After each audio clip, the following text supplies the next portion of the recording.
I'm willing to bet you want to know what your buying power is. And I'm going to tell you. Knowing your buying power is essentially just knowing how much home you can afford. And to figure that out is as simple as just going to a professional and having them run the numbers really quick for you. We're not just pre-qualifying you here.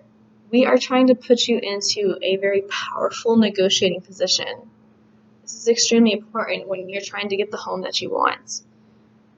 Now, I highly recommend that you do this before you start the home search process because you might actually be looking in the wrong range without even realizing it. And when I say that, it doesn't necessarily mean that you're looking too high. You could actually be looking too low. It actually is quite common. And you're selling yourself short and you could be missing out on an even better home. So let's just go ahead and make sure that we get you looked at with a lender first before we start that process. Now, the second question you might be asking is, what does buying power mean to a seller? Let's look at this from a seller's point of view.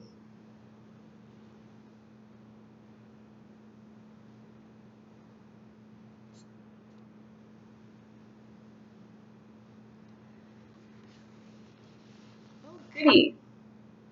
I've got 2 offers. Let's see which one is better. Well, looking at both of them up front, this one's definitely better. It's exactly what I'm looking for, right on the money.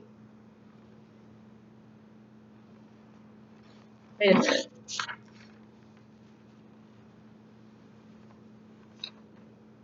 Looks like they're missing a page.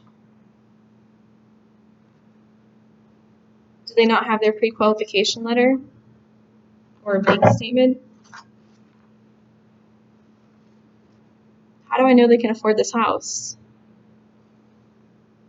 How do I know they're not just wasting my time? Are they even serious about this? I mean, I really like the offer, but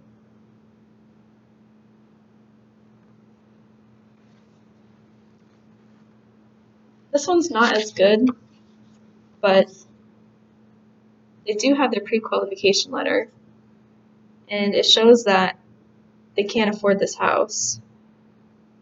It's a couple thousand less, but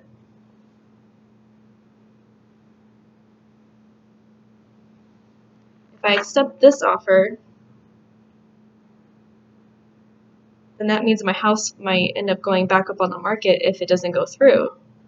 And I would have just wasted all this time, and then by then, I might have to drop the price of my house because it's been on the market for so long. I don't know if that's worth the risk. I think I'm just going to have to go with this one. At least I know that they can afford the home and they're not going to waste my time. And hopefully won't lose as much.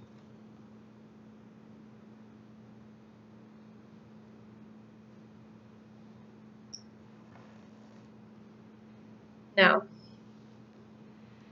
from a seller's point of view, this are the questions that they're asking every single time they see an offer.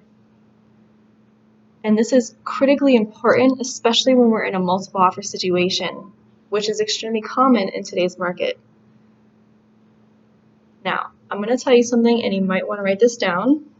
So, grab your pen. When you submit your offer, make sure that you are submitting proof of your buying power, whether that be a bank statement or a pre-qualification letter. The seller needs to know that you are serious and you're not wasting their time, and that you can afford this house. This is your negotiating power. Now, the last step of knowing your buying power is making sure that you're working with a very knowledgeable and qualified real estate agent. This agent is going to know how to help you find your buying power and how to use that buying power to negotiate your contracts to help you get the home that you want. So you might be wondering, what's the first step in that? It's simple, just contact me. I'm here to help you, and I'm going to help get you in touch with a lender that I know you can trust.